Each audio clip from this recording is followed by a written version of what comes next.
Hello, and welcome to the latest episode of History You Didn't Know But Should. I'm Ray. And I'm Chris. And today, Chris, we are going to continue our series of podcasts on President Grover Cleveland, specifically President Stephen Grover Cleveland, or what some of his family referred to as Big Steve. And last time we looked at Grover Cleveland's secret surgery aboard the Oneida. Of course, it was a yacht of his friend, and he had the surgery to remove the tumor in his mouth. Today, we're going to look at a different aspect of his life, and that is his marriage. And Chris, I think to be nice, we'll just call this an unusual situation. Yeah, it's a fascinating story. And I think that there are some parallels even into current day storytelling. We go back and we think about the role the media plays in society. And you can turn on the TV today and you are always finding stories from reporters about what the president is doing, what the president's not doing. They follow the first lady. So the media has a very big role in covering the president outside of the normal presidential duties. And I think we see that especially here as President Cleveland, who was a bachelor in the White House. And there is this big discussion, search, and wonder. Is he going to marry? Who's he going to marry? And then when he makes the big reveal, everybody goes, what? Yes. It's really a cool story.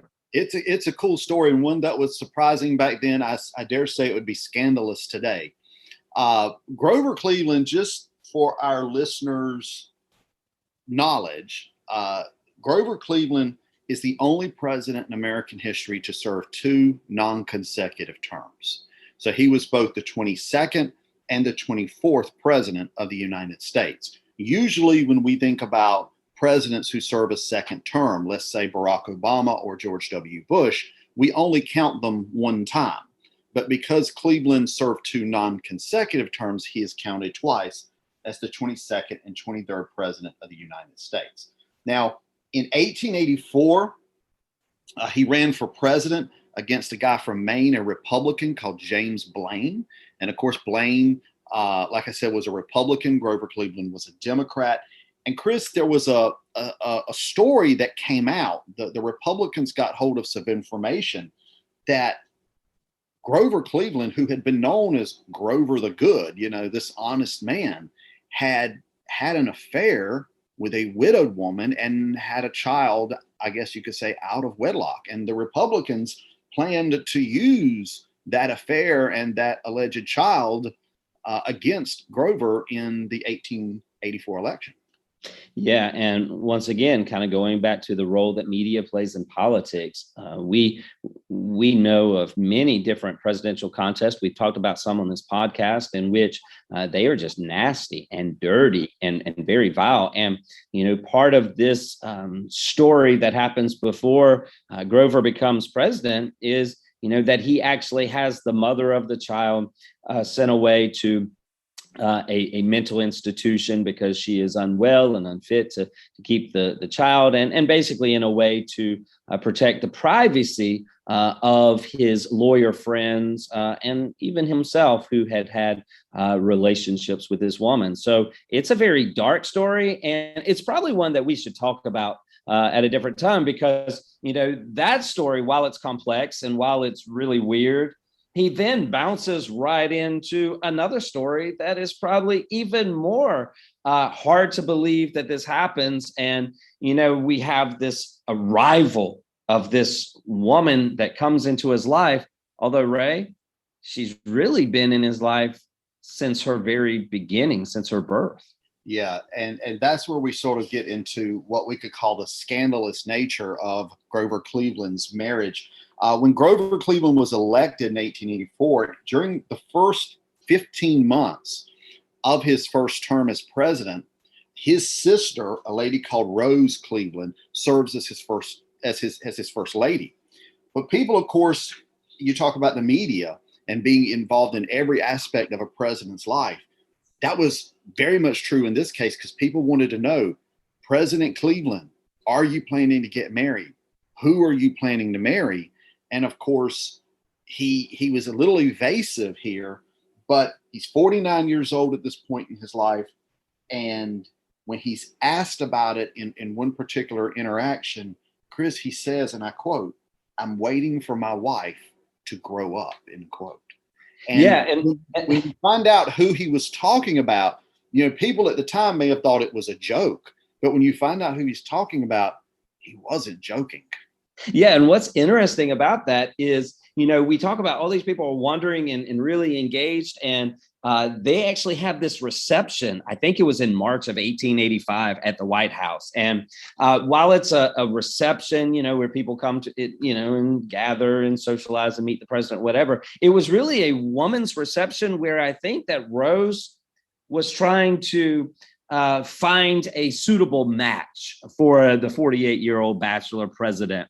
And what's interesting about that story or that event is how the reporters were studying it, and they were examining the different women that were there, and they were saying, maybe this is a great candidate, or maybe that person's a great candidate. They thought the gossips, if you will, the Page 6 headlines, actually thought there was going to be this lady. Her name was Miss Van Vechten, and they thought, she is the leading candidate to become the White House bride, if you will.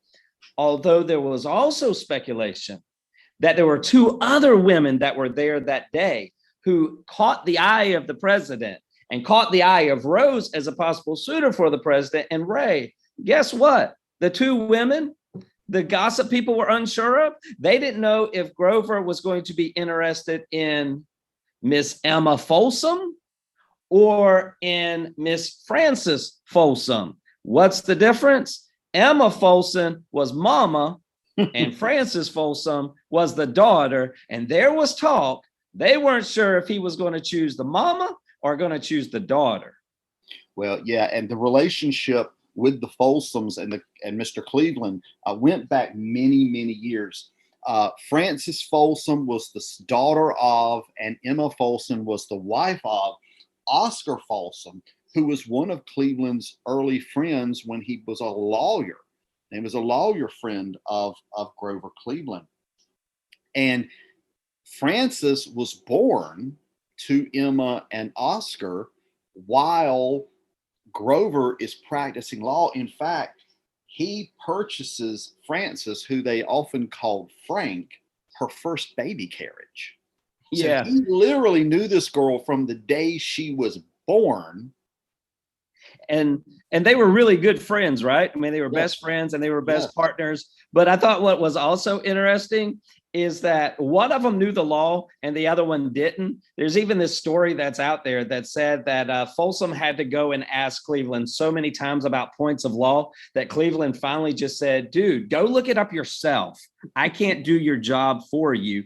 And they had, though, I mean, that's hard, Ray, to have lawyers who work together, but who also outside of the practice are best friends. And they really had a good life. And so Grover got to really get to know Frank or Frances, as she's growing up. And then tragically, on July the 23rd, 1875, Frances's life changed.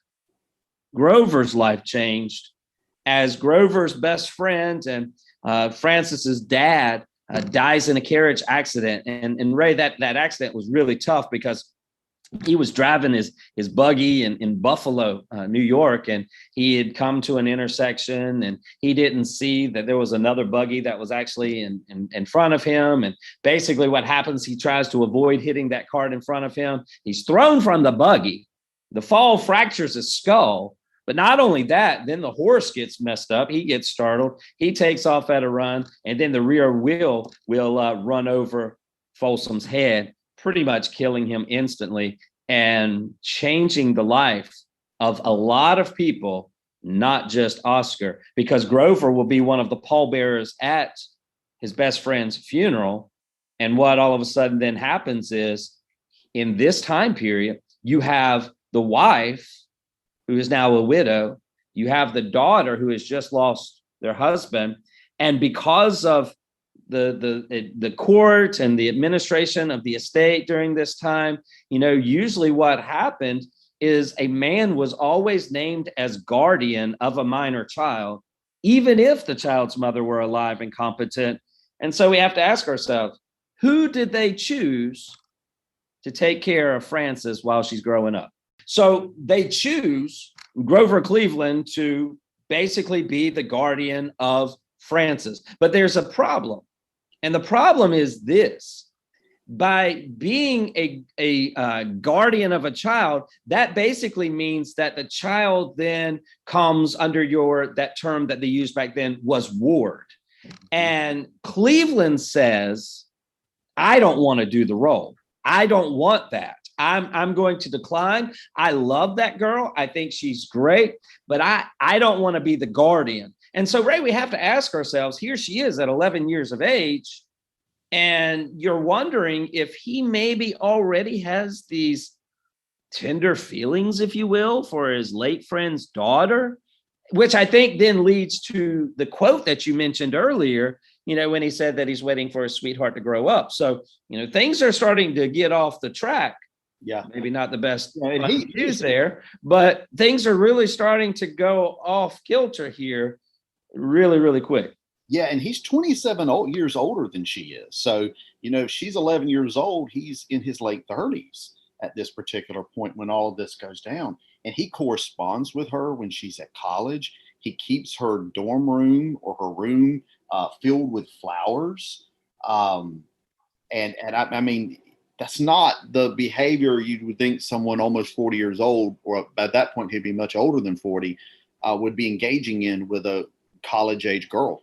Yeah, and the other thing that we have to understand is that as Frances grew up, she called Cleveland Uncle Cleve. Yeah. So add that to it. Now, we know that Frances drops out of high school in 1881. She drops out, but immediately she is enrolled in Wells College, yep, which is one of the premier women's school in New York. And we believe that Cleveland, who had been elected mayor of Buffalo, was able to use his influence to obtain a certificate. And then you're right, he sends roses to her dorm room. He writes her frequently. He even visits her during his trips to Buffalo. And I thought one story was pretty interesting, and this kind of leads to where you're going with what happens between these two.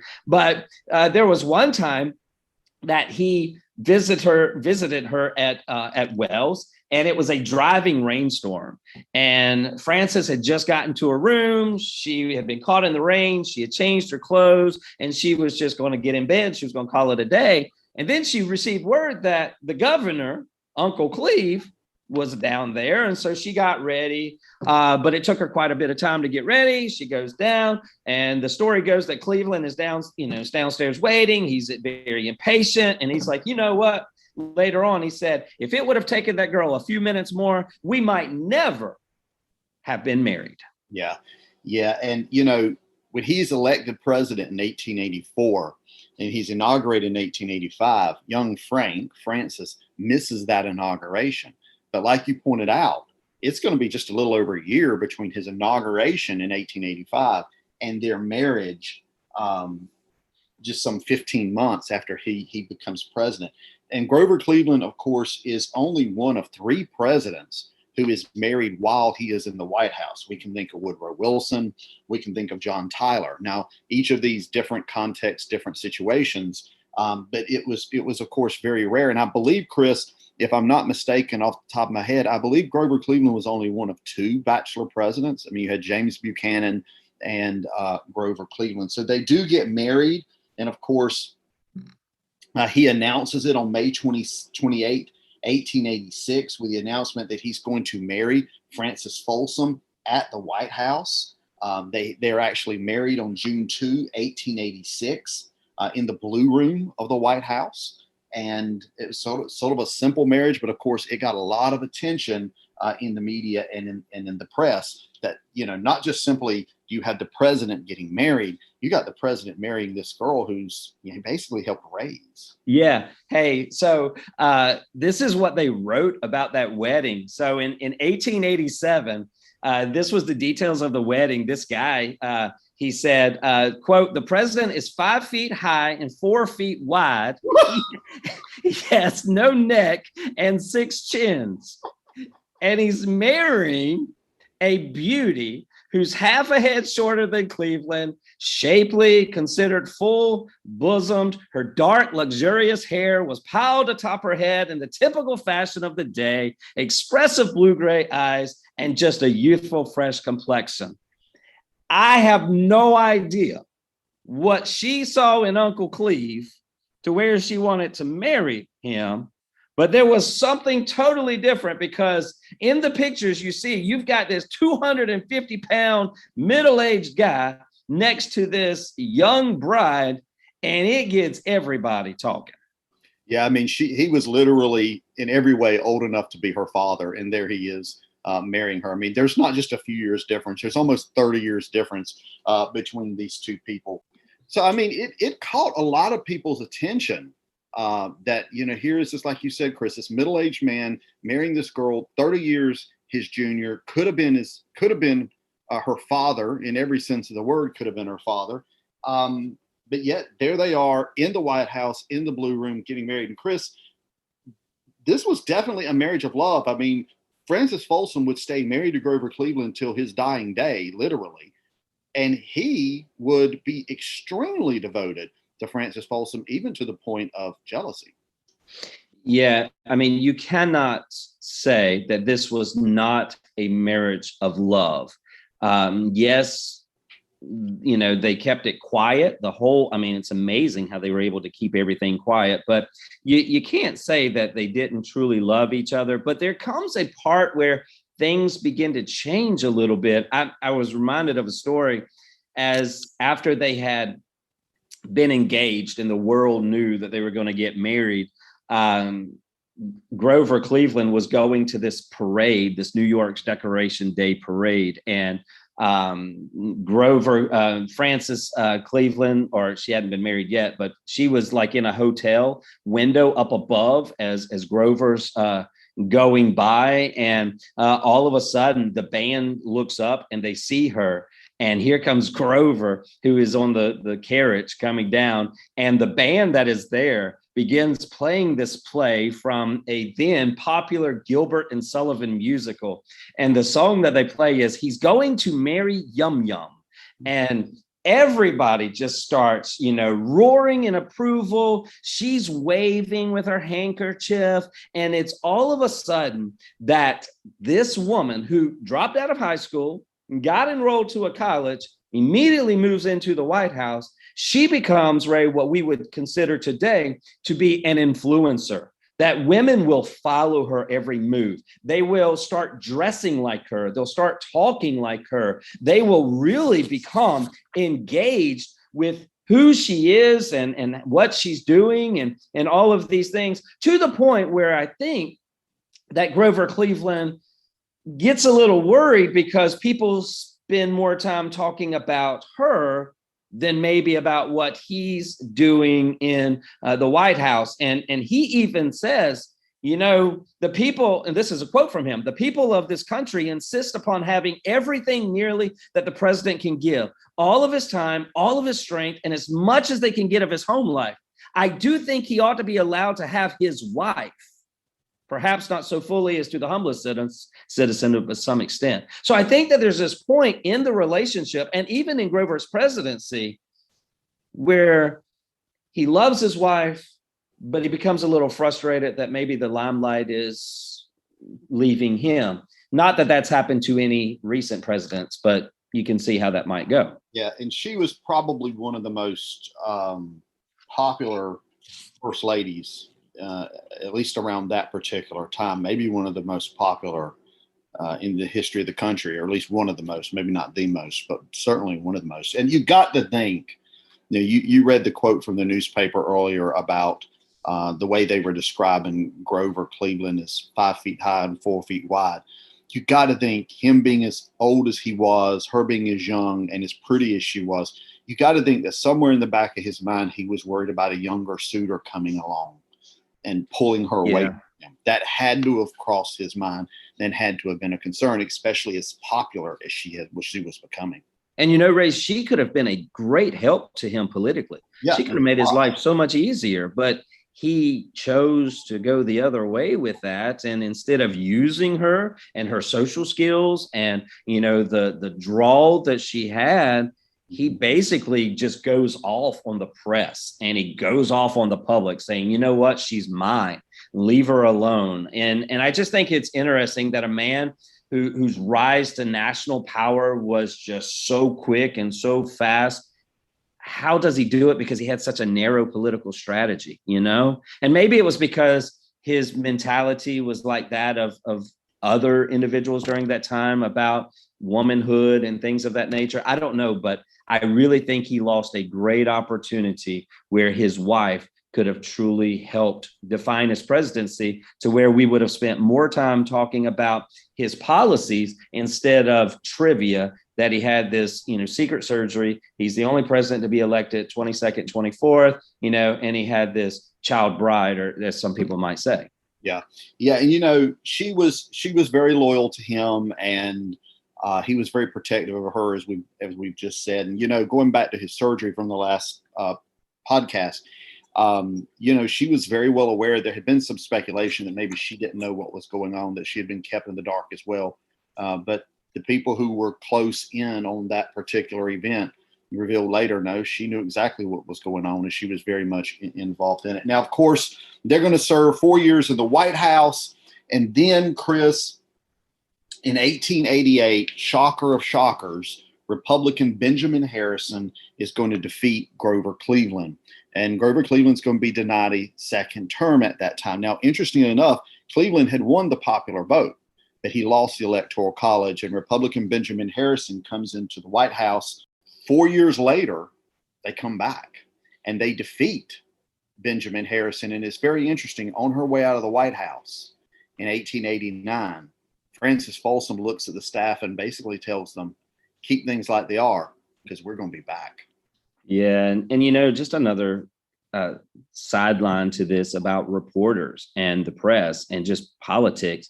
You know, one of the reasons that Cleveland lost is because of some negative publicity that went his way. There was actually, I forget the individual, but he started a rumor that basically said that Cleveland was abusing his wife and was beating her and doing all of these terrible things. And to the point where both Francis and Grover had to come out and had to refute that and had to offer proof. But I think just putting something into the mainstream lost him some credibility, even though there's no proof to this, you know. But I think we have to bring it up because it just shows the hideous nature of politics. And here's two people, regardless of how it happened, but they loved each other and they were in a good relationship, and she's doing great things. And, you know, and all of a sudden somebody just drops this bomb that is not credible whatsoever. And I think that it does cause them to lose, but there is restoration. And they do exactly what you said. They go right back through those doors of the White House a little bit later. He comes to the White House back in 1893, Chris. They are reelected. He defeats Benjamin Harrison, and he comes back to the White House. Probably should not have done that. Probably should have stayed away, because immediately the Panic of 1893 happens. Then you know what? His position on silver and some other things just made him off limits to both Republicans and Democrats. And of course, he is not going to have really an opportunity to run for a third term. He certainly didn't want to run for a third term either. And it is interesting, you know, William McKinley is going to be his successor. And even though McKinley was a Republican and Grover was a Democrat, they got along very well when they met the day of the inauguration for William McKinley to be inaugurated. They got along quite well, and they had good things to say about each other. Now, of course, the Clevelands are going to have 3 children. The popular baby Ruth, who's going to die in 1904, a baby called Esther, and another one called Marion. Of Grover Cleveland is going to live until 1908, where he's going to die of what some people suspect may have been some sort of stomach cancer or something related to that. And Frances is going to go on to remarry, and she's going to marry a professor of archaeology named Thomas Preston. And she's pretty much going to live married to him for the rest of her life. And interestingly enough, just sort of to wrap this up on my end, Chris, she's married to Thomas Preston longer than she was married to Grover Cleveland. Yeah, just thinking about kind of the end with Cleveland and Frances, they interesting thing is they had I guess you would say a summer house that wasn't too far from the White House that was actually called Oak View, I think is where it was. And they established a farmhouse where they raised the children and kind of lived life. And it was even said that Grover spent more time at the farmhouse than he did at the White House, and that he would just, take a buggy to work every day. But what was interesting is that Frances created a little zoo on the farm where she had all kinds of different animals. They had some foxes and quail, bunnies and ducks, and house pets and all kinds of different things. Well, one of the final pieces of legislation that Grover Cleveland puts into office is that he authorized for there to be a national zoo. And so it is because of Grover Cleveland, because of his wife and her love for animals, that you and I, if we ever go down to Washington, we're able to go and visit the pandas and to watch them, or we can do it from our YouTube, right? So there is something that a legacy that comes out of this. And I will go back to the fact, what would have happened if Oscar didn't die so tragically on that July evening? Is it possible that Frances and Uncle Cleve never get married? Is it possible that, this whole story didn't happen? That's the beauty of history, because there's always these things, there's always these movements that bring things together. And I just find the story of Frances and Grover to be fascinating, one of love, and one, unfortunately, that was hampered and harmed by a unfettered press that just continually pressed into their private lives. But it's good for us because we got to see two people who truly loved one another. That's absolutely right. Great questions, great observations. I hope our listeners, Chris, have enjoyed this episode. I think this will be the last episode we do on the Clevelands for now, but we will be looking at other presidents in the near future and some interesting stories of them, because, Chris, presidential history is just packed full of fascinating stories that most people don't know anything about. So, if you'd like to get in touch with us, you can always reach us by email at historyyoushoulddknow@gmail.com. That's history, the letter you should know @gmail.com. You can also find us on Twitter, Facebook, listen on Sounder FM, Google Podcasts, Spotify. Basically, Chris, I think we're all over the place. And we encourage you to listen. We encourage you to share. Contact us with ideas or comments, and we'll be glad to respond when you contact us. Until next time, I'm Ray. I'm Chris. Talk to you later.